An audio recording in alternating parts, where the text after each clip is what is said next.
Are live coming here with another Stir the Pod podcast show. Tonight, I am your host, Alex, and we are joined by Andy. Andy, how you doing tonight? What up? What up? And we are joined by no one else. We'll get into that in a little bit. Trevor couldn't join us tonight. He sent a message that we'll get into a sec.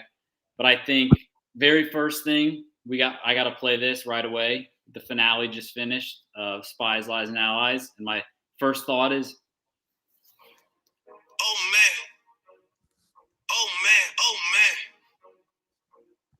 not again. Yeah, I learned the game from William Wesley. You can never check me. Back to back for the niggas that didn't get the message. CT going back to back. I mean, in a very predictable thing, but we'll get to that in a sec. So just to kind of kick us off as the live chat trickles in, tonight is the finale recap, and so usually when we recap the finale, we kind of start from the back and work our way to the front a little bit, kind of jump around, just to cover the most important topics first. So before we get into the list of topics, just opening thoughts on the episode. I'll let you go first since I just played Drizzy.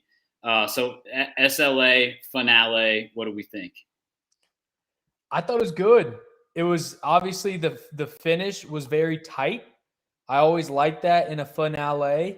It wasn't one of those, final times or we added everything up and this is what everything, like this is the results. It was very much what we saw is what the results were. And it was close and it was a shootout. But I thought it was a pretty good finale. Honestly, like thinking about it, even though it was a classic start the finale by, oh, that's the mountain and that's where you're going to be finishing, which is like every single finale ever. This, I don't know if it's just me, but this didn't feel like a run in the mill finale. Like it didn't seem like overly basic, I guess is what I'm saying, even though it followed a similar structure. Like I like that they did the mid elimination. I like that they had obviously the checkpoints mixed in there, obviously, but I thought it was really good and I was pretty locked in the whole time.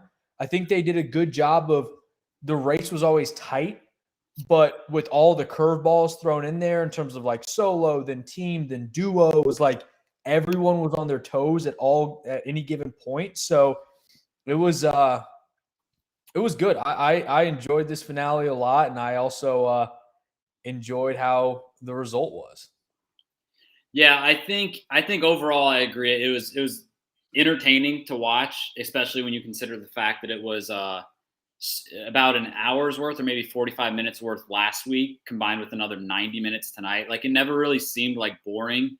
I think the way it all played out kind of just speaks to like the overall finale format that we're seeing in this era, where it's not like back in the day, it was like you had a guy and a girl partnered for the whole season, and so obviously they run the final together. Whereas like now it's like you're always bouncing around, new teammates, you're in pairs, and that's what the final is like now too in the past few seasons. It's like, you have to rely on people. We saw a good 30 minutes tonight was run in two groups of 4, which I feel like is something we haven't seen since like that era of the challenge where it was 2 teams together. But yeah, I mean, overall, I think it was pretty solid, and I think they did a really good job balancing. Like sometimes in the final challenge, I feel like it can be too much of a blowout to where it's like not really interesting to follow. But on the other hand, sometimes they swing it like too far to where it's like one team, beats the other team by like 5 hours one night, and then they get a 5-minute advantage. Where like that's kind of stupid. They try to keep it close, like too much almost. Whereas tonight, I feel like they did a really good job. Like I think maybe it was just naturally a close final, but when you think about it, the very last part of it, which we'll get into, was there were 4 people trying to solve a memory thing right next to each other. So it ended up being really close, which I think is something that they've missed on in the past. But I think overall it just flowed very well tonight, and it was a close final. Well, and one thing that, I mean, how many themes or anything like that throughout this season and every season do they do that's just so overplayed and so like predictable? But like the main theme throughout all of this whole season was like, you don't know what's going on, like expect the unexpected. Like right when you think you have it figured out, we're going to throw a curveball at you. And a lot of the times, I would say in previous challenges, like in previous seasons, it's all just total bullshit. But in this one, like they actually, throughout the whole season, they had some really good curveballs that actually affected the impact of the season. And I think we saw that as like a microcosm in the finale itself. So, like, the fact that they took what they've been like preaching all season and applied it to finale, I thought was a nice, like, okay, like they mean it and everyone's got to be on their toes. Yeah, it carried on a lot of the themes from the season itself into the final. I was mad we didn't get any sort of Top Gun references. I was kind of hoping for, go out with a bang, some sort of big explosion, aviators, but what can they did show clips of Nani and Casey with those costumes on. But we'll get into that. And so as we turn into our list of main topics that we're going to cover tonight, one real quick thing, I mentioned this earlier. This is our co-host Trevor. He's sending this video message for us tonight. We'll play this. Warning, the sound is a little magic jacky. But here's Trev's message, and then we'll get into some topics. This is before the episode started tonight. Alex, Andy, SCP Nation. Sad I can't be there tonight. Obviously, got a basketball game, so I am busy working it right now. Don't really have that much time, but all I want to say is thank you guys for an incredible season. Without you guys, we are nothing. SCP is nothing. So big shout out to all the AWLs out there. Absolutely love you guys. Prediction for tonight, I guarantee CT taking home that ring. What else is due? Girls wise, I'll go with Tori. I think I might have said Nani on the pod. I want to win, but I'm going with Tori picking up the dub for her. So MVPs, I gotta go CT, I guess, and Tori. My LVP tonight is myself for not being there. What else is new? Honorable mention MVP, got to be the chat. I know the Mikey the Doctors, God, I'm losing it right now. You guys don't realize how pissed I am. I'm not making it tonight. Obviously, basketball schedules are in advance, and 19 weeks of BME is holding me back. So, hope you guys have a wonderful pod. I'll definitely be tuning in to. Maybe I'll make an appearance late if you play this first. I'm not sure when you'll play this, but love you guys. Shout out Duffy. Bye-bye. All right, so let me just clarify one thing. In order to be eligible for any sort of prize money, you have to finish TJ's finale. And Trev's not doing that. He's missing the finale. He's here in heart and spirit, much like, some of the challengers of the past who weren't running the finale, but he's not here. He's not eligible for the prize money. Is that safe to say? Yeah. Well, I think you have Trevor tonight. You have Jay when he didn't drink the drink in the finale. You had Fezzi last season when he quit. I think those are some of the more notable. Go all season and then bail at the end. Some people just don't have what it takes to run a finale. That's just what it all boils down to. So that was our little opening thoughts from Trevor as well. And just for any new listeners, Trev is going to be back for the season recap. And just to let you all know, this is not what we're doing tonight, the season recap. This is just tonight's episode. We come back separately in a couple weeks from now, probably with the season recap, our big award show. We go all out for it. So be on the lookout for that. So we'll get into, I think that's always a fan favorite and a personal favorite. The award show is just bananas, Johnny. All right. So like I said, we're not going to really start at like the beginning of the episode. We're just kind of cover some of the biggest things from the episode tonight. And so I think the very first thing that we got to start with, if it's the morning after the Super Bowl and you turn on ESPN, like the thing that comes on TV, I think if you're doing that with tonight's episode, I think the main thing we got to talk about now is CT's legacy and what this means for him. Not really surprising because we've literally been talking about how it's CT's challenge to lose since August. But just now that like it's actually set in stone, it's confirmed he wins his 5th ring. I mean, what do we think that means for him? I mean, it was always kind of one of those things where Bananas is thought of as the GOAT, the best to ever do it, the best the show's ever seen. But last year, I think CT started making a pretty good case for that. And I'll tell you what, after this season, I don't know. Like, even going into this season and CT being in great shape and everything, in my opinion, it was still clear cut that Johnny Bananas is the best to ever do it. But I can't say that confidently anymore. I mean, the dude is insane. And he's not only has he like still shown like it was, I think he won Invasion, didn't he? Yeah. When he won Invasion, that was like the old man still got it. Like that kind of seemed like okay, he's doing this, he's proving that even as like an older dude, he can still compete and do well and win a challenge. Now it's just like, when is he going to stop? Like, he's just so damn good, and he's gotten better and better and better. And I think, and I wouldn't get your thoughts on this, did he just complete a perfect season? Because throughout the whole time, he never went to elimination. He won some dailies. He was never even like a thought about getting voted in or anyone going against him. He never had a target on his back, even though, like we all said, he was the number one on the power rankings for, I think, all of us going into this season. But he never had any sort of threat or worry throughout the whole thing. He literally had a cakewalk to the finale, and he won. Like, was this the perfect season from a guy who's like, how old is he? Like 40? Like, Yeah, I think he's 41. I mean, did we just see the perfect season from someone in their twilight years? Maybe twilight years? Yeah, I think we probably did, and I think looking back on it, like a few years from now, we'll still think that.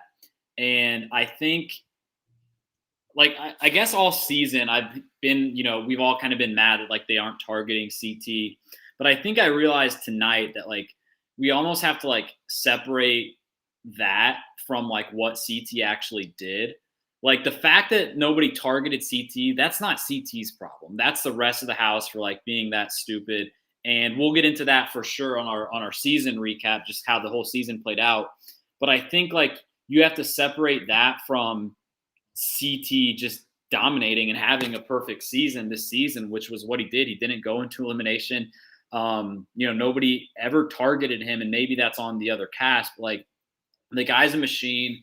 And, obviously now with 5 rings compared to Bananas 7, I think the whole CT versus Bananas thing is like where I stand on it is I actually went back and listened to our finale recap from last season where CT won. And I think at least my take was 2 seasons ago, Johnny wins Total Madness, gets his 7th ring, breaks that little curse or whatever. And I think that kind of pulled him away from CT just a little bit because he had already had 6 before that, but he gets the 7th ring, and it's kind of like you can still debate it, but I think Johnny pulls away. Last season, CT gets ring number 4. I think that's basically him matching it, like going shot for shot. And now this season, he does it again. He wins his 5th one, and I think that's maybe taking like another step ahead of Bananas. Like I think and we like we've talked about before, we could do a whole podcast related to just CT's legacy, but like I think now it's a harder argument to make that Bananas is the GOAT. And I think what it is it's like the 2 rings is obviously the difference. You could say Bananas has 2 more, but it's almost just like how dominant and effortless the back half of CT's career has been. Like he is it's not just that he's winning these seasons, it's that he's in shape at 40 years old. He's solving puzzles. He's like winning physical challenges, like all of this stuff. And he just has, at this age, no weaknesses in his game. The guy's a machine. Well, and let me ask you this. because I'm just thinking about this, thinking about CT, Bananas, that whole debate. If you were to swap out CT for Bananas for this season, so you get Bananas where like he knows he's going on the show, so he's like training, he's in really good, and I think he's always in really good shape, but like he knows that he's about to start a challenge. I don't think he has as good of a season as CT does. Granted, like I still think he would probably be my personal favorite to win it, but I think in the chat said this, and you said this too, like throughout the whole season, people were just scared shitless of CT, as they should be. But if Bananas was on the season, I think people would actually try to go after him because he doesn't have that much of a like fear factor or like intimidation as CT. And I think that would impact him and how he would do in the season. So let's say hypothetically, Bananas is in CT's spot. One, do you think he's winning it all? And two, and I think this is a no-brainer, does his whole season even come close to how well CT's played this? Yeah, I think if you swap those out, I think the likelihood that Bananas wins is a fraction of what CT's was from the start of the challenge. Because a lot of the things you said, like people are just afraid of CT, and I think a lot of it too is like because of directly from last season. It's a lot of the same people. They tried taking that big swing episode 1. It didn't really work. And so now I guess some of these people are just thinking like, we tried that 9 months ago. Maybe if we get our chance, we can take a shot. But like the guy is just too good. We might as well just like try to hang around as much as we can and try to let like CT make a mistake on his own, which he doesn't ever do. I think that's part of it. And I think like it's weird because we talk about CT being basically in like the prime of his career almost right now, essentially, like winning all of these challenges late. Whereas Bananas, I think you would say, even though he has more rings total, I think you would say the prime of his career was back when he was going back to back and he was kind of the face of the show, like making it to finals every season. And I don't know, we'll have to call in our stats department, but like Bananas got the ring a couple seasons ago, but like he's had a lot of early exits, and that's like CT has had some early exits too, actually, in the past few seasons. But like, I don't know, this last 2 to 3 season run is just like insane for a guy his age.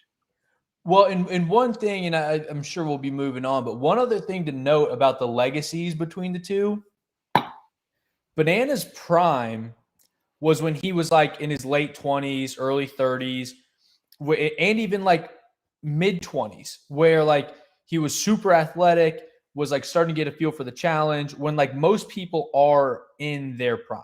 Like if you were to put an age on it, that's when most people are in their prime. When CT was that age, when he was in his mid 20s, even late 20s, he was getting fucking kicked off the show. Like he was still smashing heads and doing all this stuff.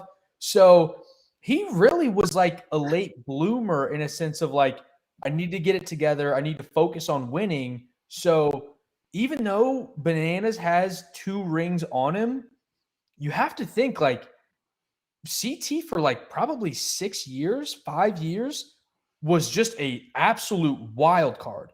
And Bananas was never like that. So Bananas won when he like should have won in theory, and CT was getting kicked off by like his own like fault.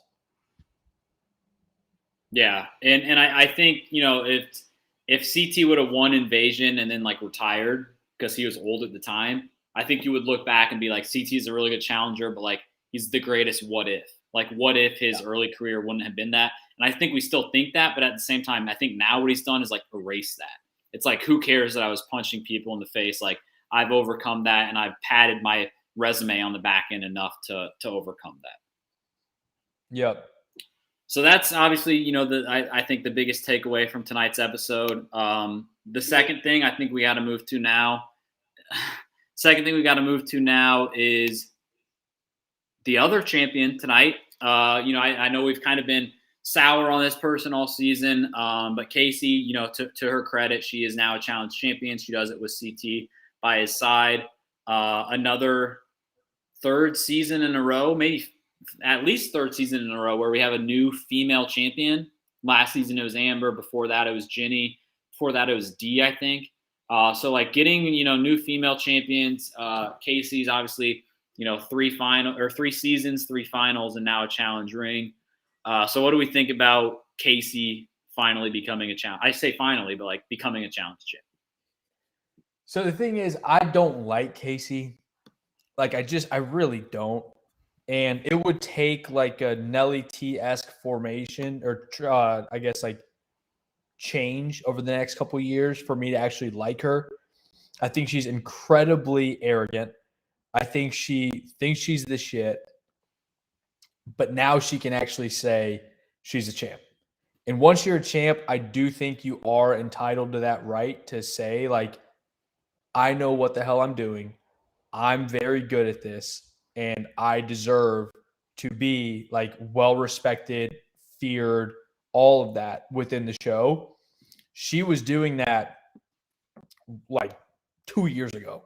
So now she actually is able to back it up. So I am kind of happy for her for that reason. I still don't like her, but I think it was deserved. She's obviously always been, in my opinion, one of the strongest girls in the house. I don't know if you know this, but she does play professional women's football. But she's a beast. It's no surprise to anyone. And I think of any of the like newer people that we've seen in the past, 3-4 years, she probably deserves it more than anyone in my mind. What is going on here? Trev. What's going on? Mercenary? God, Mercenary Fontaine report in duty. What's going on, boys? Why the red face? God, I can like barely hear you, but I am looking. I see Casey is a challenge champ, and all I got to say about that is I'm not surprised. I'm not surprised at all. Good for Casey. Yeah, I can't really hear you that well, but can you hear me? Give me a thumbs up if you can hear me. All right, love to see it. I saw the chat. I popped in for a second. Currently, I'm obviously working a basketball game right now. I saw the chat was bashing me pretty good earlier. Love to see that. I saw a lot of Kenny comparisons. Alex, Andy, Kenny, me, Wes getting carried up the mountain. Gotta love that. I take full ownership in that. But Casey champ, love to see it. CT, we all knew that was going to happen, right? And I think what you guys probably talked about in the 20 minutes before that is what does that do to his legacy? And honestly, I think is it safe to say? He's obviously 1 and 2, him and Bananas. Is he the greatest of all time? ...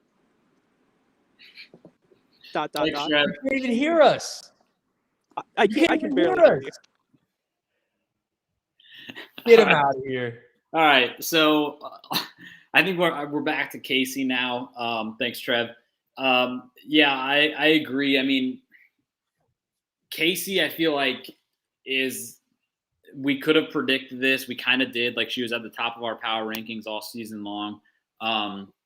In a weird way, I kind of wish that she did not win just because of her not coming back. Like I feel like now that she's the champion, like that gives her like maybe a little more reason to be like, let's bring the returning female champion back. Whereas before, like if she doesn't win, maybe the producers say like, yeah, this girl's a really good competitor. She makes finals, but like she brings and still does bring nothing to the TV. Like she's not entertaining. Let's look for any reason we can to stop bringing her. And winning a final isn't exactly that reason. She, obviously, I think, obviously like the format of the final like allowed her to fucking, because she was the one that won the elimination, she gets to pick her partner. Of course she's going to pick like CT. But yeah, good for her. Like I kind of talked about before, the challenge, I feel like turns a lot of the females over more quickly than the males, like that they're bringing on. And they have a lot of newer girls who are good. Like they're winning challenges, Amber, Ginny, Georgia, like girls from the past few seasons.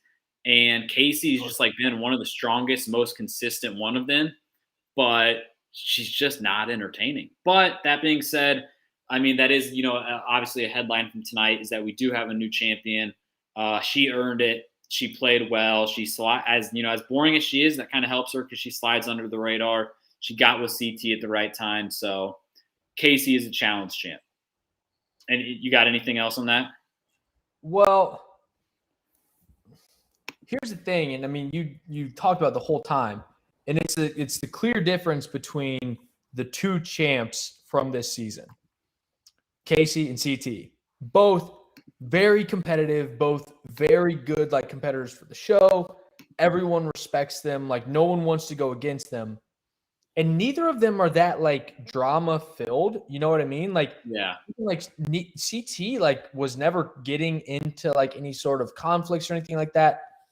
But CT throughout this whole season was really like playing puppet master, but he wasn't doing so in like a shady way or anything like that. But he was calling the shots. He was like making moves. He wasn't necessarily making deals because that's where things get kind of fuzzy, but he was providing entertainment in a non like out there way. Like he was very much part of this season, part of this cast. Casey wasn't. Like Casey was barely shown on like half of the episodes. So like I get that she's like a great competitor and all that good stuff, but like I've always been a big fan of you have to be able to do everything to be like a staple on the show. And Casey does not do everything, not in the slightest. Like she provides zero off-field content. I'm not even going to say entertainment. I'm just going to say like content, like anything at all. But CT did, and he didn't do it like on purpose or try to like make a name for himself. Obviously, everybody knows him, but like he wasn't trying to get himself into situations just because, but he was still pulling all the strings. Yeah, I think, Casey is a good competitor. She's not well-rounded at all from a challenger on TV perspective. And I'll just leave it with this. I think this stat is true. As of probably not tonight, but as of one episode ago, Casey still had less confessionals this season than Priscilla. Somebody named Priscilla. Casey had less confessionals than her, and she's been on the entire season. What's Priscilla? Was that one of the eliminations? Casey had less. I think Nani did too. Less confessionals than a rookie named Priscilla on this season. God, I mean that's just sad. And honestly, like that makes me so mad because, like in theory, like you said, Casey being the reigning champ, it gives her much more of a possibility to come back and be like on the show moving forward. But why the hell are they bringing her back? Yeah, if that's the case. Yeah, it doesn't make sense. We'll see, what happens with Casey. But so to move on to the next thing, so CT and Casey, they are challenge champions of season 38, I think tonight is. They're the challenge champions of Spies, Lies, and Allies. The next thing I think we got to get into now is kind of the way it ended, like still, going back to the end of the episode, the final race, the finish line. But the twist, they have this new twist. TJ said it probably with about 20 minutes left to go, basically when he was explaining the last leg of the challenge. The three teams all race, and basically it was not a. I was hoping he was going to say, the winner of the team gets to decide if you want to split it with your partner. That was not the case. It was kind of a more mellow version of that. It was whoever finishes first gets to decide how they split up the money, if at all. I think this twist was, it ended up like causing a like good vibes, like a happy ending to it. Everybody gets some money, but I feel like it was just random. It was out of nowhere. Like you couldn't really predict that it was coming. And like if CT would have ended it and said, if CT and Casey said that they were keeping the money, I think it's anticlimactic. And I think the way it happened was almost anticlimactic. Like I thought the twist was just fucking weird. It definitely was weird. I don't know if I would say anticlimactic strictly because I was shocked at the decision. Like when they said that, yeah. I was just like, are you serious? But I totally agree. Like when they announced that and like it was going into the last stretch, it was kind of like, okay, that's a twist, I guess, but it doesn't impact it's one thing when it impacts the winning team. This really didn't impact the winning team. Like, it was still two people as a partnership going to try to complete this to win themselves money. It was just a matter of what they wanted to dish out. Very Mario Party party game-esque, where the winners get it, and then you just get to see how many coins get tossed back. And then there's always that one random one that goes to either third place or fourth place. But no one in their right mind would think that they get a big bag and then they toss two big bags back to second and third. So I agree with you. Yeah, it was a twist, but it didn't impact anything. But I was still very shocked with how much they gave him. And I think it made for a nice, feel-good way to end the season. Everyone goes home with $50K minimum. And, I mean, back in the day, first place was splitting $100,000. And now third place is getting that? I mean, that's just insane.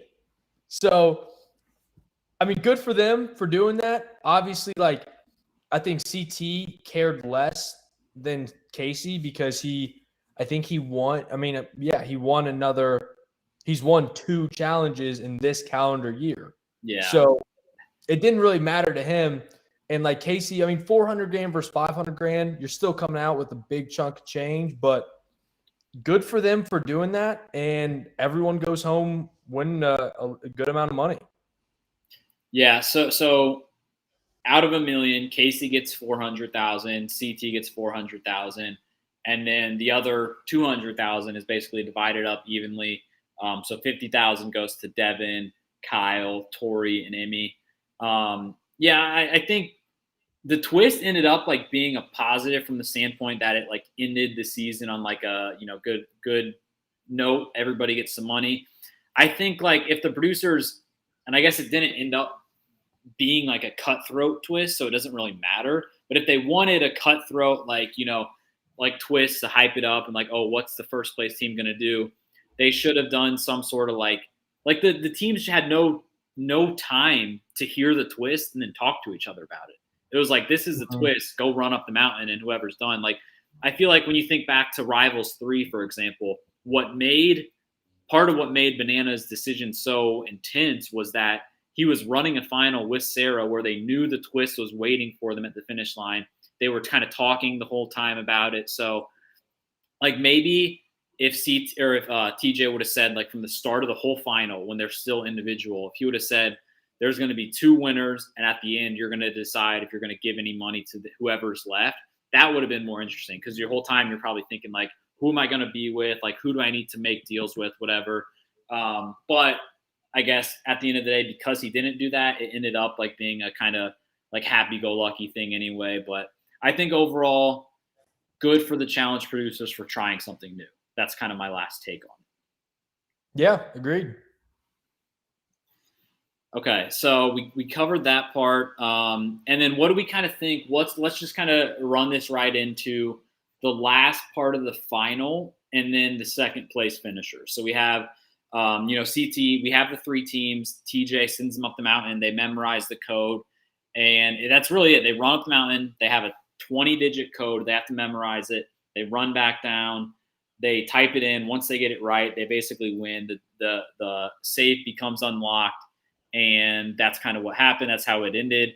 We saw 2 teams that were close there, very close at the end. Kyle and Tori, I think, had a really damn good shot at pulling it off there. It looked like they were there at the same exact time, typing in numbers at the same time.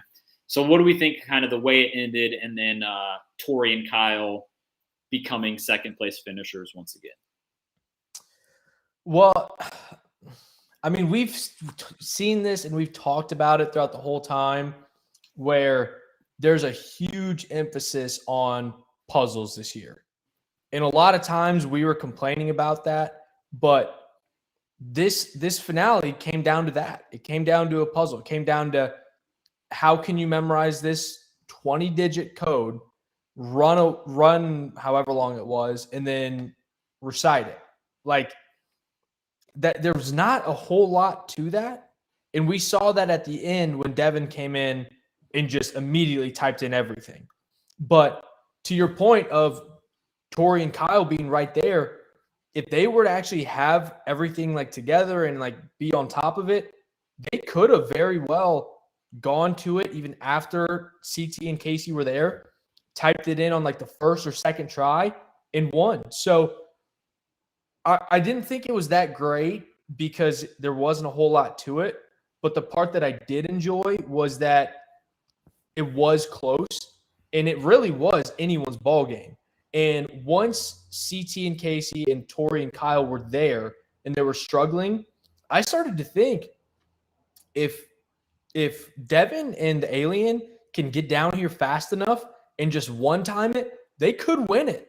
So, and obviously they were way far behind, but it was it wasn't an easy, I guess, puzzle to do, but it meant everything. So I would have said Tori and Kyle probably would have finished behind CT and Casey strictly because CT's there. And like in any sort of puzzle or anything to do with thinking, I'm taking CT over anyone on the show. So again, like it's tough to pick against CT when it's a situation like this. Yeah, I think, ending a final challenge is just like a really hard thing to do and like make it entertaining, make it good. I think kind of what we mentioned earlier, that it wasn't I don't like the finals that we have sometimes where basically everybody crosses the line, we take a few minutes and then CT or TJ reads out the results of like first, second, third. I like when it's like you can watch it play out. That's kind of what tonight was. And I like that the last stage of it was almost like an equalizer where it was just like a really long, hard run. But at the same time, if you are bad at that stuff, like Devin and the Alien, you're going to fall behind. I think you saw 4 just like good athletic challengers end it there. They were all really close. Kyle and Tori kind of had their chance. It kind of reminded me of the Rivals finale with I think it was Bananas and Tyler and Wes and Kenny when they were up at the mountain. They had all those rocks around. They were kind of running around like looking for a little like tracker thing. Like those are the vibes I got. It just looked very similar. But I think that it was a good ending, I think. And in terms of Kyle and Tori, like I guess one thing that comes to mind is for Kyle, this just like it made me grow even more respect for the guy in the sense that like he won the elimination in the final, which we'll get into in a little bit. But you just have to like stop and think for a second that like Kyle, 2 seasons ago finished second place to Bananas. Like he finished tonight right behind CT. Like he makes it far almost every single year. And like, just like think about that for a second. Like he's going head to head with like CT and he's right there. Like it kind of stuck out to me when they showed the little Kyle cam, like his headset, his camera where you can see CT. Like this dude is like running, step for step with the greatest challenger of all time when CT maybe. And like he's not falling behind. Like he's doing it. He did it a couple seasons ago with maybe the Goat and Bananas. And so like I just like the dude is fucking good. It hurts to see him get second place. I think what really kind of screws Kyle over in this era is all the team switching. Like he just can never find stability. And like, I feel like if you were to have a season where it was X's or Rivals or something where it's like, put Kyle, a good competitor who's pretty well-rounded. Most of the cast likes him, even though they call him a snake or whatever. Put him with just a good female competitor and like, they're going to make the final. And with a good female competitor that can run, they have a shot at winning. I just feel like when all of these things are changing around him, that's what kind of screws Kyle over every year. Totally agree. And that's hard for anyone to do. It's hard to not know where you stand. It's hard to not know who you're working with. And I think you're spot on. If Kyle were to have one partner throughout it all and it was a good partner, he'd be a force to be reckoned with. He really would. And he and we'll get into it, but he not only won the elimination day, but kind of dominated it. And I think the only fault for Kyle and Tori throughout this was I don't know. I think they could have done better when they first got to the 20-digit code, because when Devin and Emmy got there, they like said and realized, hey, we're in last place. The only way we have a shot here is if we memorize this thing top to bottom flawlessly and only need one time to put in the code. That would be the only chance they would have at winning it. And that ended up being like what they did. Granted, like they were late to the party, but I think if Tori and Kyle would have spent just a little more time and realized that, hey, we're in second place and we're behind arguably the greatest challenger ever, we have to have one try here if we do this. And they did it, because I think by the time they would have gotten to the keypad, I think it would still be anyone's game. And if they would have gotten there, entered it once, and gotten it, I think they would have won. And granted, like we don't know how tight it actually was or how production cut things up or whatnot, but I think that's where they kind of missed. But at the same time, I think you're spot on. I think both of them, and Tori too. I mean, in my opinion, Tori and Kyle are damn near the same competitor, where they're tough. They're like, no one wants to go up against them. They're really good competitors. They have like a social game, not to necessarily say it's the greatest, because some people view Kyle as a snake. I think some people have trouble trusting Tori throughout the game, but are they pretty much the same person in terms of like what they bring to the challenge? Yes, seeing them both. And let me, before you start going, let me add this on there as well. If in that same format, like you described with Kyle, where it was a guy and a girl, they're partners throughout the whole time. If Tori was partnered with a strong guy, how do you say they're not going to win or go to a final and be competitive? Well, what if Tori's partnered with Kyle in some sort of random format? I think they're depending on the other teams, obviously the other fake teams, but I think that's a good pairing there.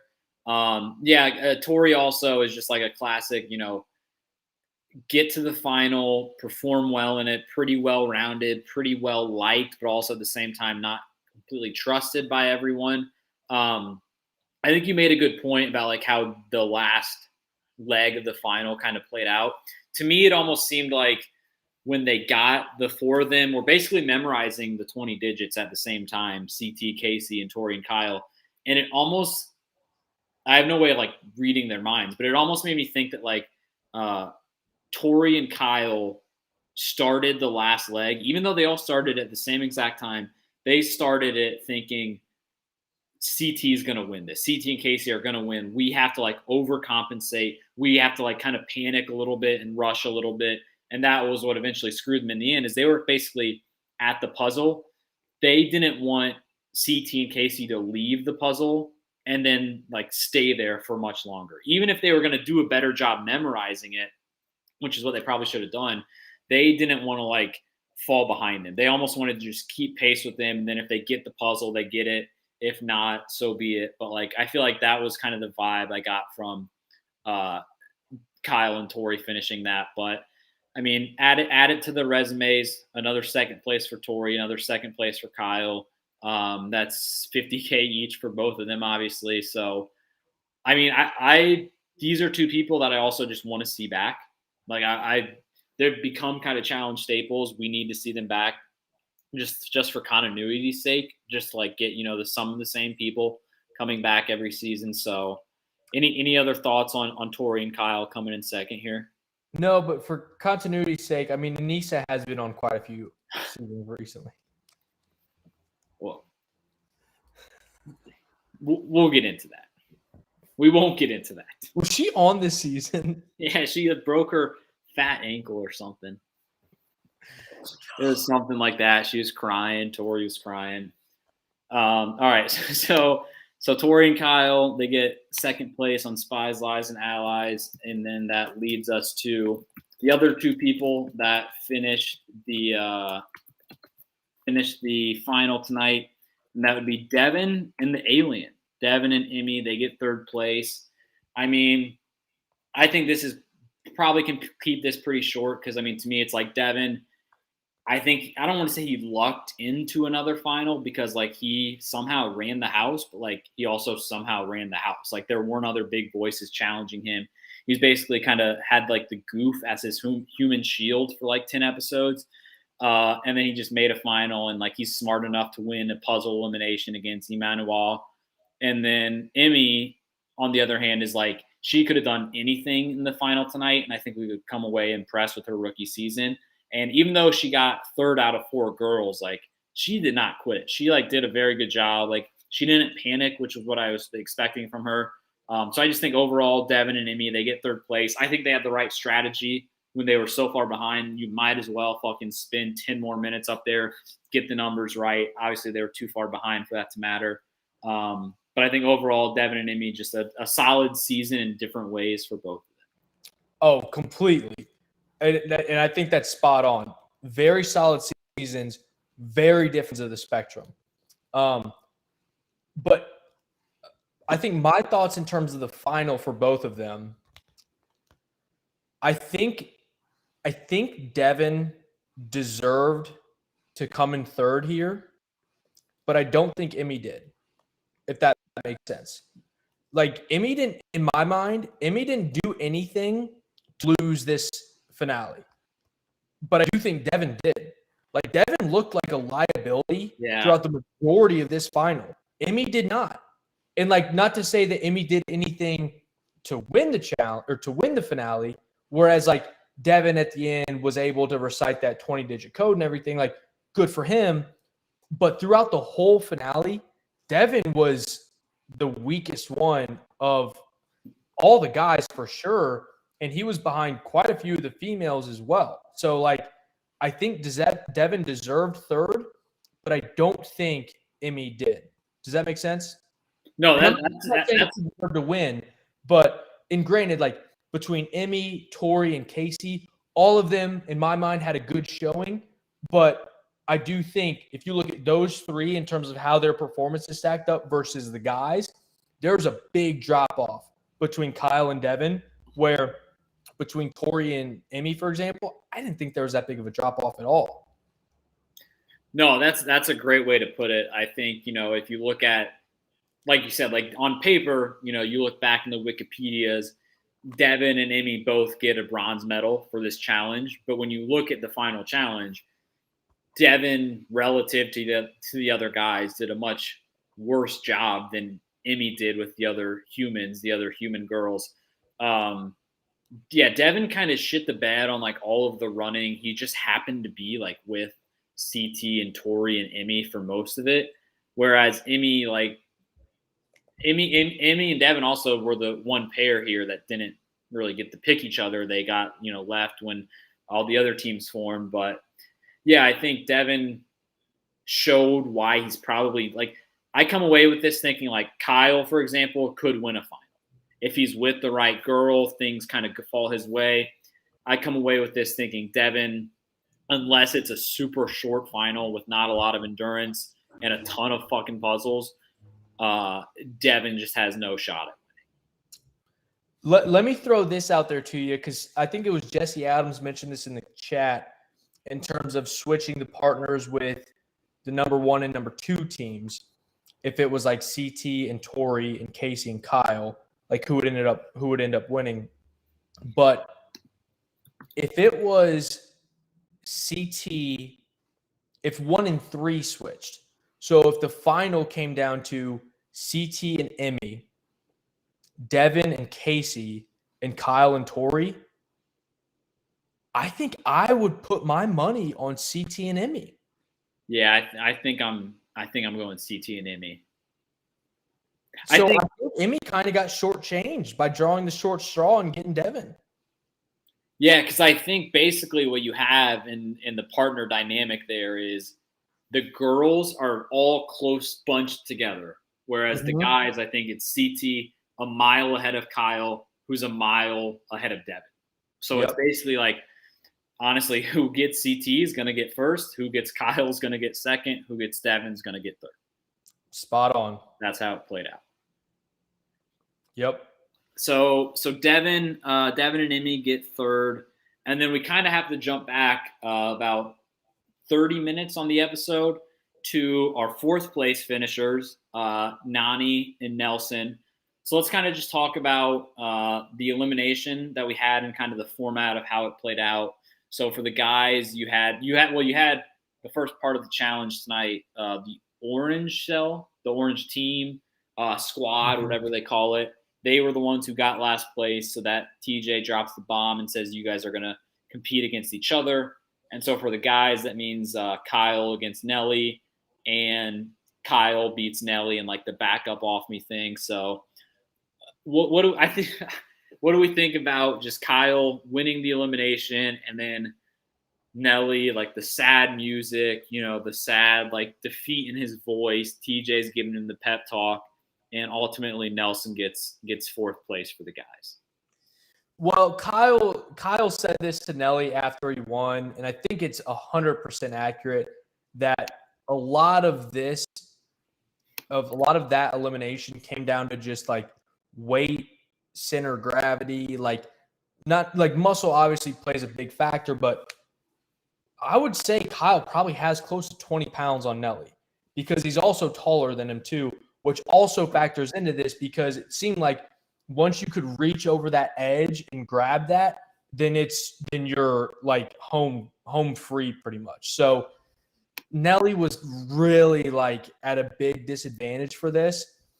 But to Kyle's credit, he did win easily. Like he won the first two, like it didn't get split at all, and he didn't like make much, like he didn't make it look hard, but I do think it was his elimination to lose. Yeah, I think it was one of those where it was pretty evenly matched, but if you had to pick somebody who's probably going to win, I think you would say Kyle. Kyle is just like, he's just good at this shit. Like he has the perfect combination of length and strength, but not like being too big. And like, if he has somebody around his size or smaller, he's usually going to win. Even, somebody bigger like CT in the past, like he's just good at like this hands-on, like physical body on body stuff against another guy. That's what he does. And, Nelly, I feel so bad for the guy. Like one of the takes that I'm still workshopping here is like Nelson, I think, becomes the next Leroy in terms of like always getting close but never getting there. But I think the main difference that I took away from tonight is that I feel like the challenge just means more to Nelson than it ever did to Leroy. Like I feel like Leroy, you always kind of got the sense that he was never going to win it, but like he was happy. Like he wasn't happy with that. Like he always wanted to win, obviously, but he was content with not winning. He liked having a good time. He liked, his life outside the show. He was always happy and smiling. Whereas like Nelson wants to win, like his life literally depends on it. He said tonight the challenge has made him a man. So like if you have to rely as a 28-year-old man to like to come on TJ's show on MTV to become a man, like that's just classic. And so I think, again, like I said, I'm still workshopping it, but I think it kind of starts with the fact that it's two guys who have done a lot of challenges, never going to win. But I just think the key difference is that like Nelson is like, he would literally die for this show. And so seeing him go home tonight the way he did is just made me a little sad. He almost did die for it. People forget that. He almost went down in the water. But I think you're right. And I think like it's very genuine. Like I don't think he's putting on any sort of a show. Like the fact that I've never seen a TJ pep talk like that before. So when he did that for Nelly, I was just like, wow, like good for both of them. Like good for TJ for like recognizing and realizing that like that meant a lot for Nelson, and for Nelson to get that type of recognition from TJ, like that's unparalleled. Like that, we've never seen that before. So good for both of them. I do think Nelly would literally die for it. And again, we actually almost saw that. But it was tough to see him go, but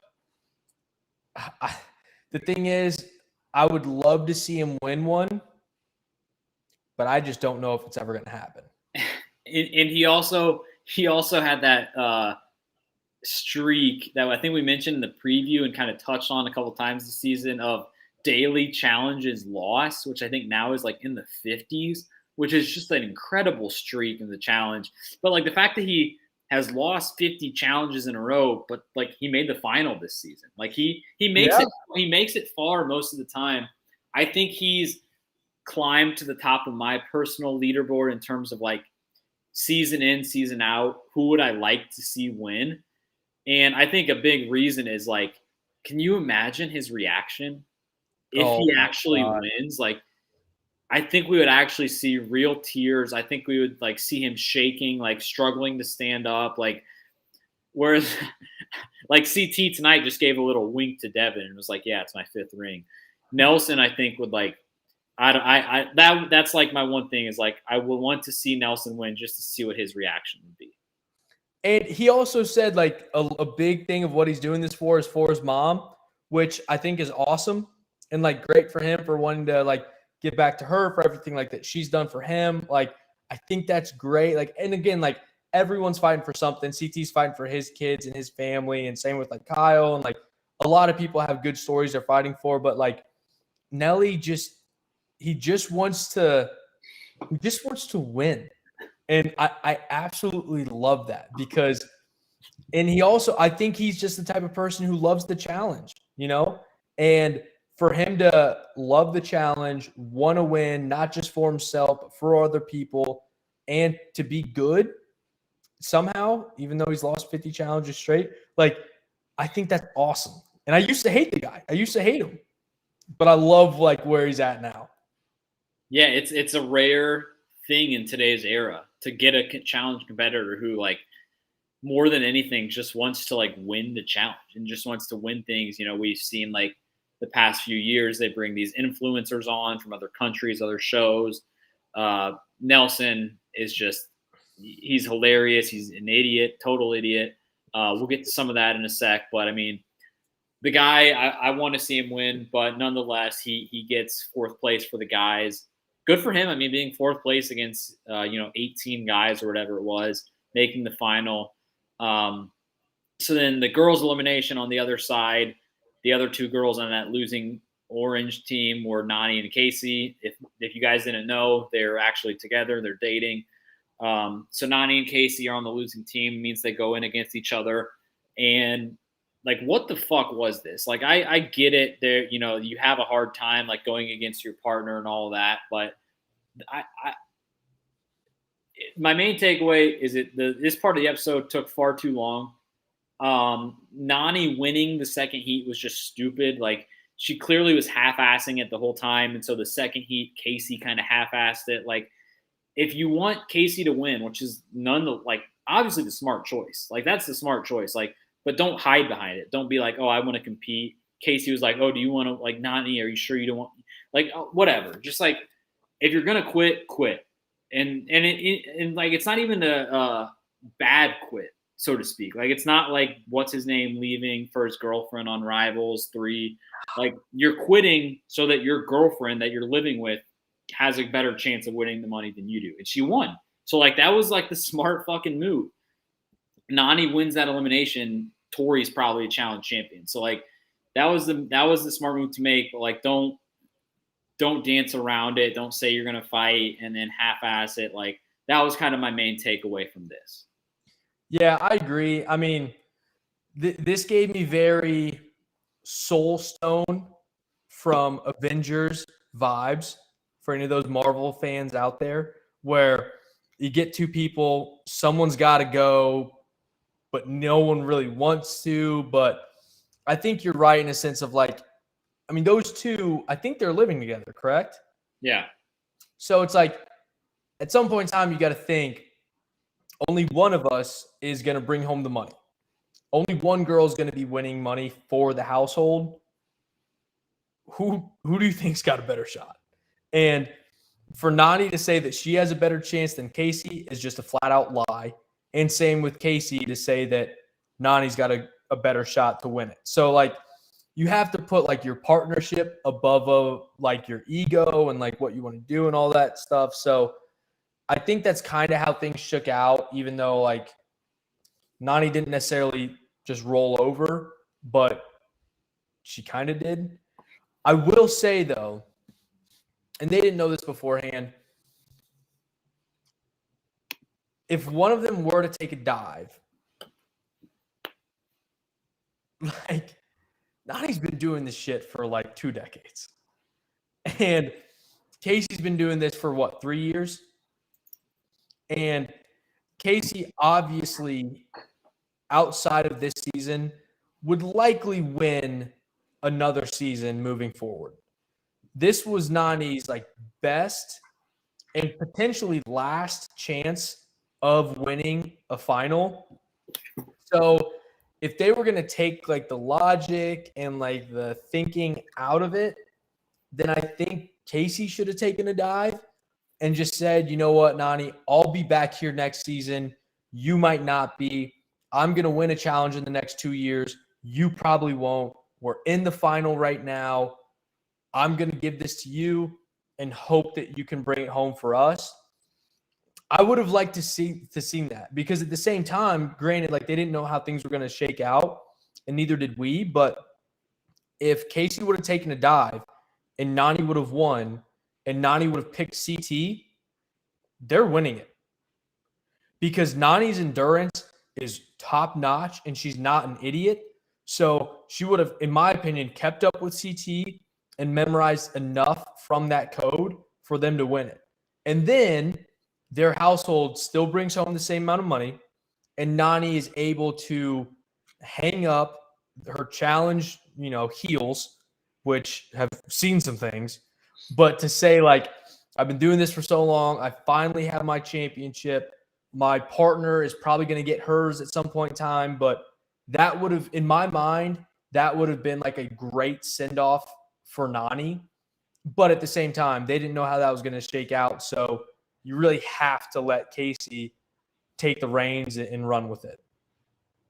Yeah, that's a good point, thinking about like what happened right after the elimination, because it wasn't a lot. It was literally the race up the mountain. Well, it was to pick the teams and then the race up the mountain for the last checkpoint. And so, had they have known, which like you never know on the challenge that's coming ahead of you, but had they known, it's basically the girl winner gets to pick their own partner.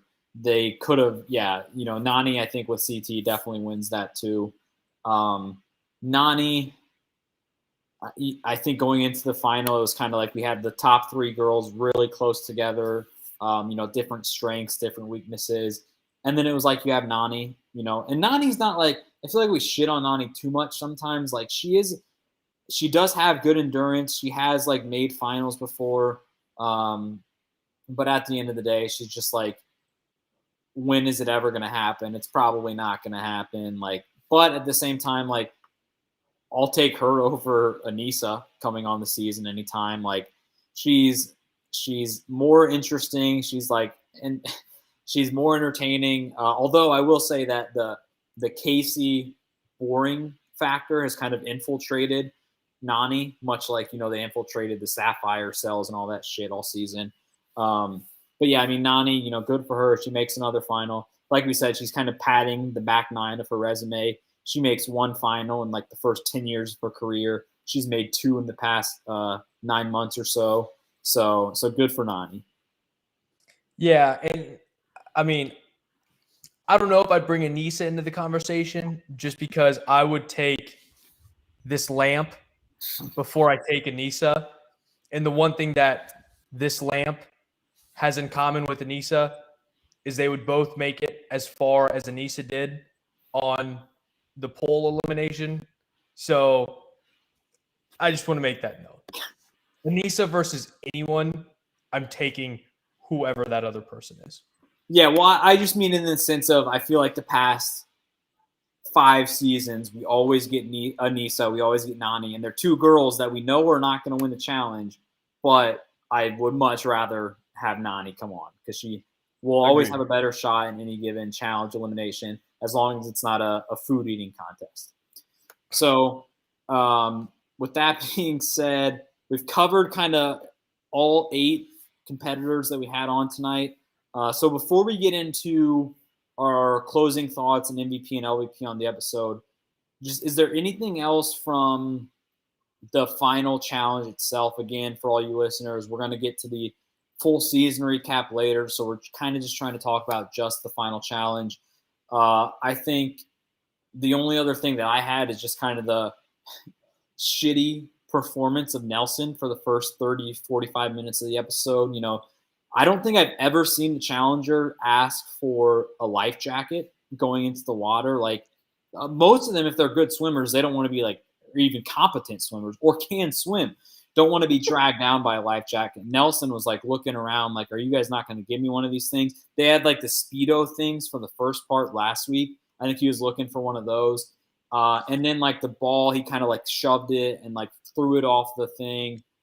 He was just kind of all over the place, I think trying a little too hard. So that was one of my takeaways from just the first part of the challenge. What do we think? What do we think?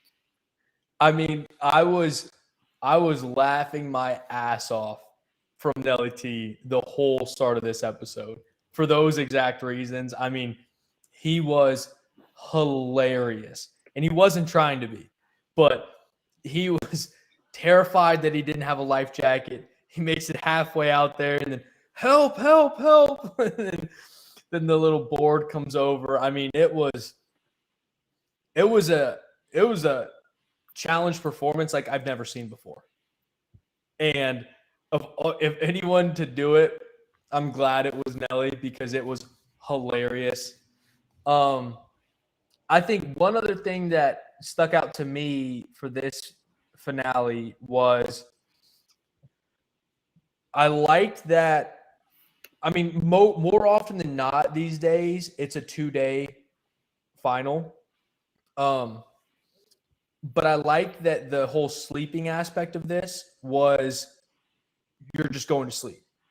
Like, it's not like a challenge or like one person can sleep, one person has to stay up. It was just like you have to like carry your sleeping gear to this cave, get as much sleep as you can, which is probably just like a couple hours, and then you're right back at it. Because like having sleep factor in to a finale, in my opinion, is kind of bullshit.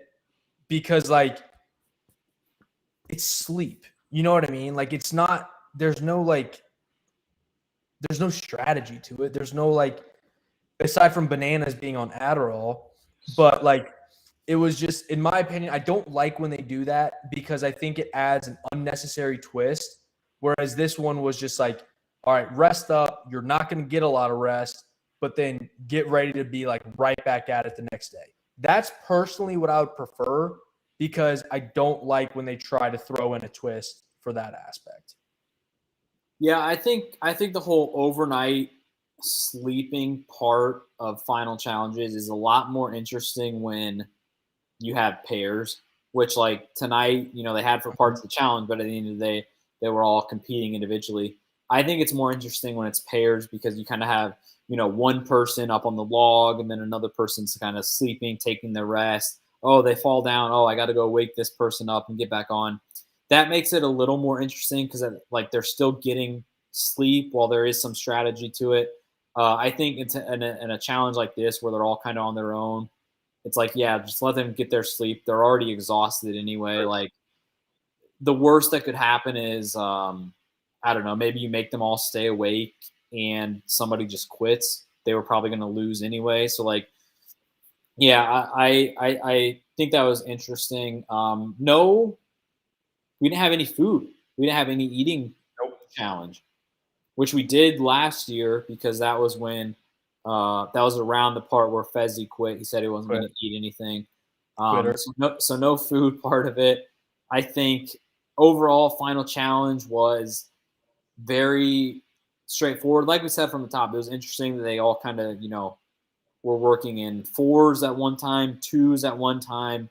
I guess last week they were kind of on their own. But just overall, a kind of straightforward challenge. So and Nelson kind of fucked up. CT when he got to that puzzle where it was make 3 squares, and how about We have to Nelson? talk about it.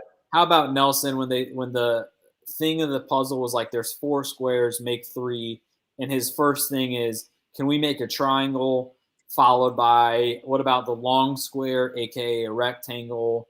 And then I think at one point he threw out a circle. Like that, I got to go watch that again.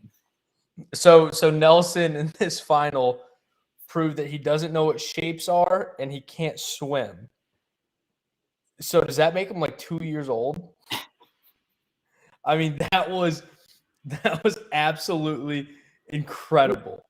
And I think the most impressive part of it was almost like at first when he started talking about the triangle, he said it with so much confidence that for like a half second, I was like, I think he actually knows what he's doing.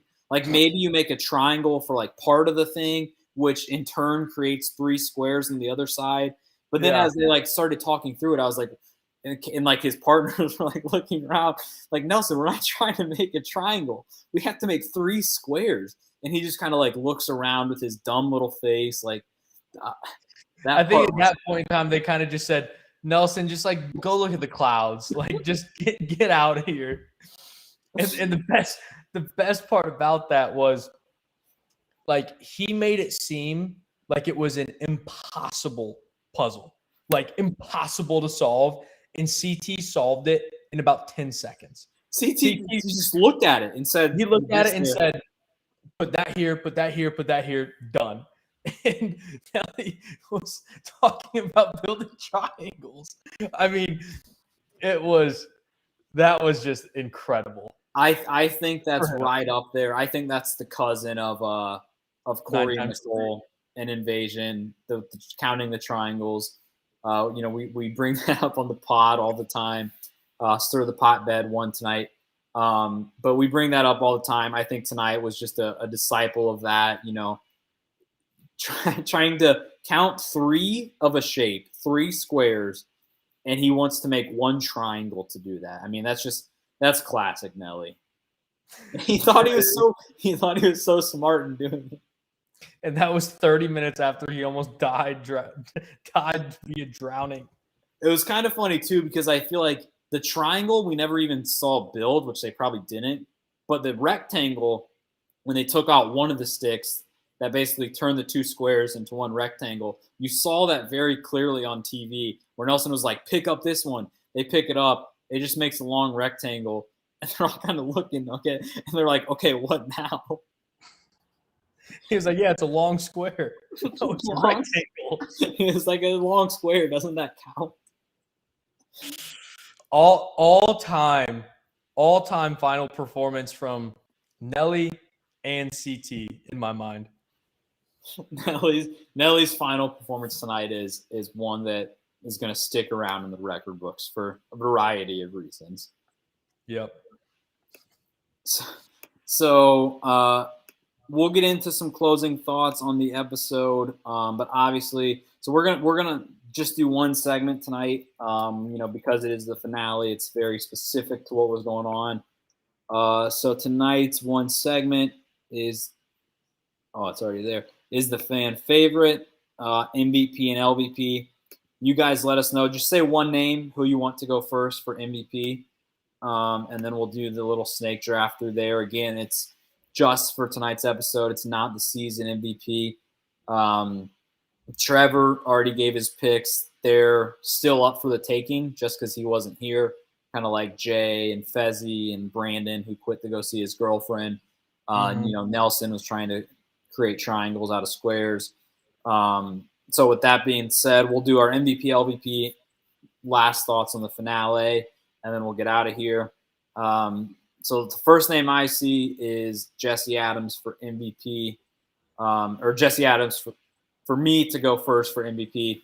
I'm not going to go with either of the – I'm not going to go with the easy pick, which, is going to be, I think, coveted in the season recap. I'm actually going to go with a challenger for my MVP tonight. It's not a challenge champion. It's a challenge rookie and a challenge alien. I'm going my MVP tonight is going to be Emmy. I'm going Emmy. I know it's kind of a little out there, but I just think that like she really impressed me tonight. I think she's the type of person and like mentality to not do to like do better in the first 18 episodes than she does in a finale, where it's like there's pressure, there's running, there's solving things, there's working with teams. And we kind of touched upon it throughout the episode. Like she finished third, but it really doesn't seem like it because she did nothing wrong. Like she just like whoever she was with at the time, like she did her part. She ended up being with Devin at the end, and like we talked about before, like Devin was the guy who was gassed more than any of them. Like Emmy, I just think did a really good job. We've been high on her all season just in terms of performance. I think she really impressed me tonight. I was expecting her to kind of panic, freak out. If you would have told me that she had gone home tonight somehow, I wouldn't be surprised about it.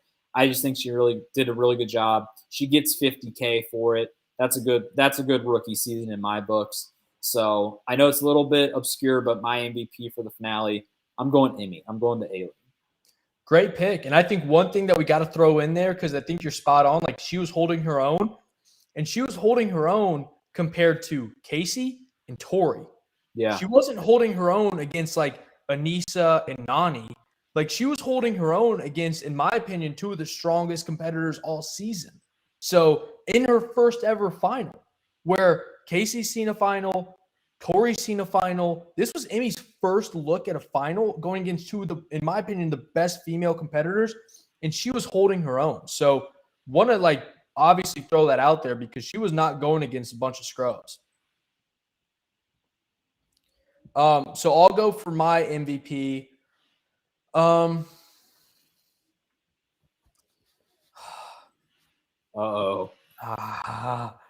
I'm torn.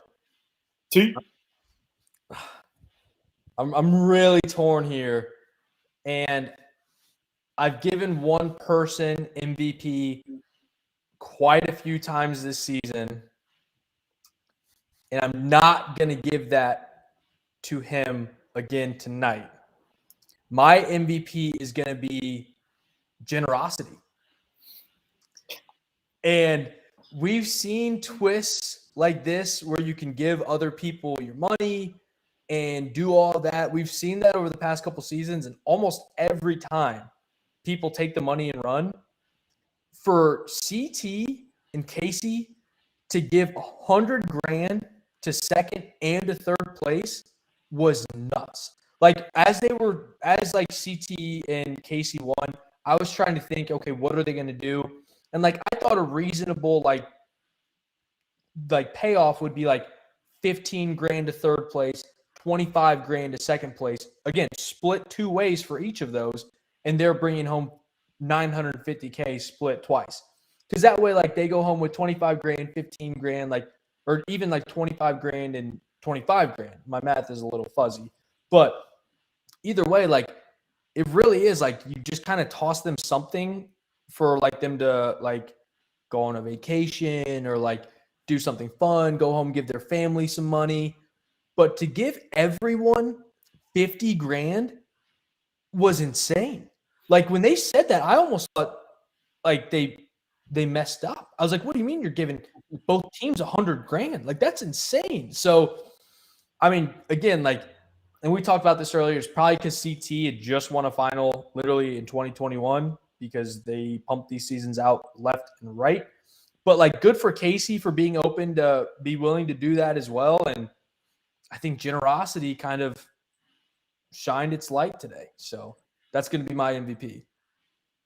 That's a good pick. It was literally the last image that we saw from the season. The whole season that's been 5 months long was the two winners giving within the last 3 minutes of the episode, giving away, a couple $100,000. And it was, for me, it was a surprise. Like it wasn't a surprise that CT was going to win this, but it was a surprise that he was going to dish out $100,000 to the runner-up and the runner-up. So, do we think the producers and or TJ would have allowed the winners to kind of be like assholes with it and like specify very specific dollar amounts. Like if they were like, oh, Kyle and Tori second place, you each get $50,000. Devin is going to get $48,000, 300 or $48,333.79. Like, I mean, if I was CT, I would have tried that and just see what happens. Why not? That'd be hilarious. I think they got the right to do whatever they want. And then they bring in, TJ's kind of confused. He's not sure how to divide up all the money. And then you call on your buddy Nelly T to help you with the math. Yep. And he says, all right, well, they got 100, they got 100, they got $1 million, I get 100. And then next thing you know, we're at 1.3 mil. And then they got a triangle on this side. God. All right, I'll start with the LVPs. My LVP for tonight was pretty obvious. I kind of mentioned this person earlier today, but my LVP is going to be Devin. Devin just did not do well today. And we've talked about this on the show. Like, Devin has progressively pissed me off throughout this whole season. And the only thing that would make me give him some respect in terms of this season would be if he were to win it all, and he lost. And at the start of this episode, he was with CT and Tori and Emmy, still very much in the driver's seat. And granted, we didn't know how everything was going to pan out, but he was looking really solid going into this episode. But he looked real bad today, top to bottom. I mean, Emmy, a rookie who's an alien and a wolf, was trying to help him up the mountain. That's not a good look for some guy who's trying to claim to be one of the best challengers on the show. To have a rookie female alien wolf saying come on, we got to do this. We got to do this. Not a good look for Devin. Put a sour taste in my mouth and really emphasize that even though he had kind of been growing on me, he's not that guy, pal. Yeah, Devin is where I was going to go. I mean, if you think about all 8 competitors tonight, you had 6 that walked away with money, 2 that walked away with the gold medal.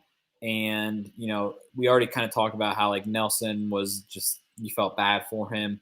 You feel bad for Nani losing. So I think, yeah, out of the 8, I think the person that had the worst performance was Devin, because he just kind of screwed over his teams in the worst possible situations. So that's a good pick. That's who I was going to go with. I've been kind of scrambling in my head of who I'm going to go with as my backup.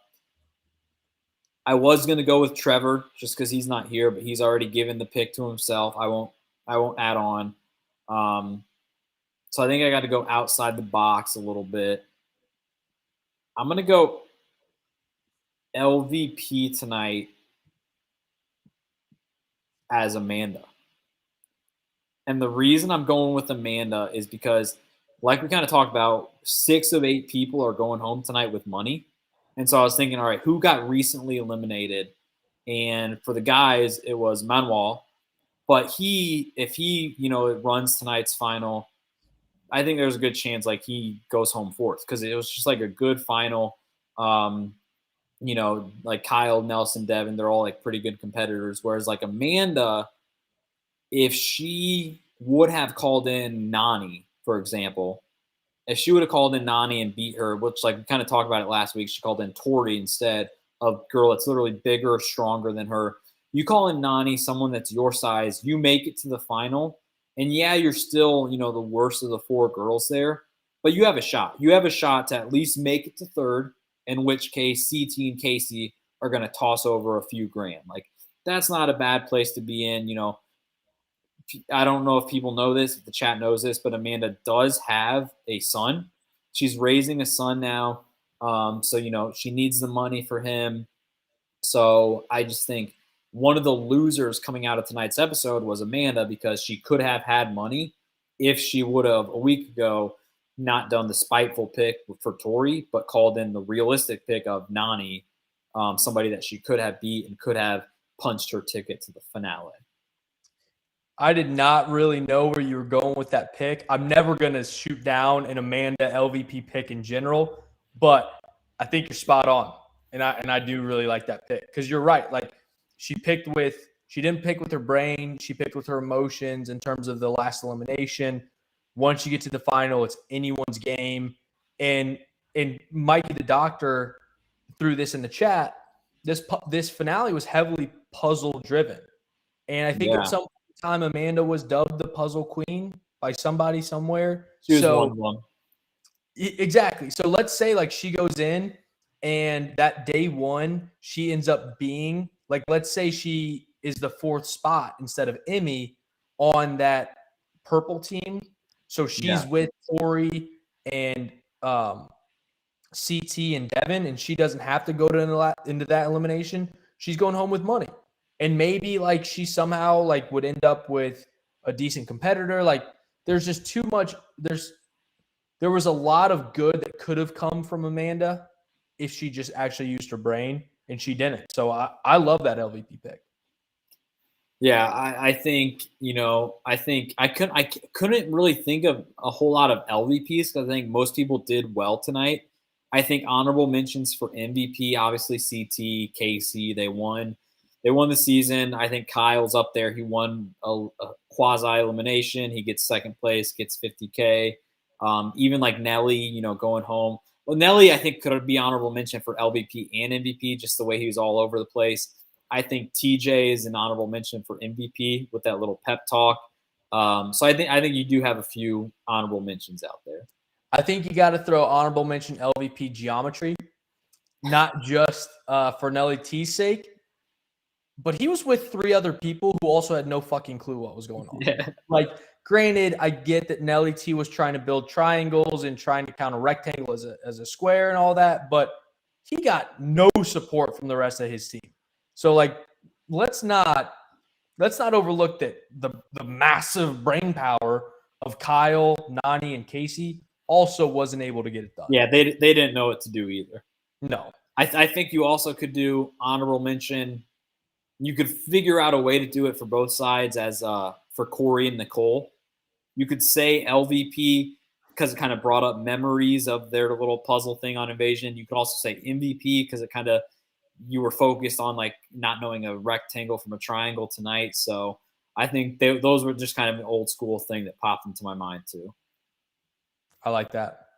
So those are our MVP LVPs. Are obviously last ones of the regular season. As we say kind of goodbye to the chat for now. Obviously we'll be back soon.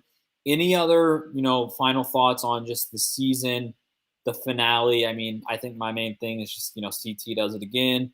Also, I think the other thing is just like we made it. This is kind of every season now we have in this era, it takes 18, 19, 20, 21 episodes. Like we did it. I think this is the 19th. It took a fucking long time. 1 million people, 24 rookies, but the chat stuck with us for all of it. We've been doing these live recaps every single week. We're going to miss it during the off season, but I think overall, don't want to give too much away from the season preview, but I think the season was good, kind of tailed off in the end, kind of sucked that we had a very predictable winner, but I think I'm not going to say it was a bad season or anything. I think we had a good episode tonight too to kind of end this off here. Agreed. I think we'll cover a lot in the season recap, I'm sure, but I thought this was a good way to go out. We are now officially out, thank God. But we made it. We completed the challenge, and I feel like we're going home with some money too.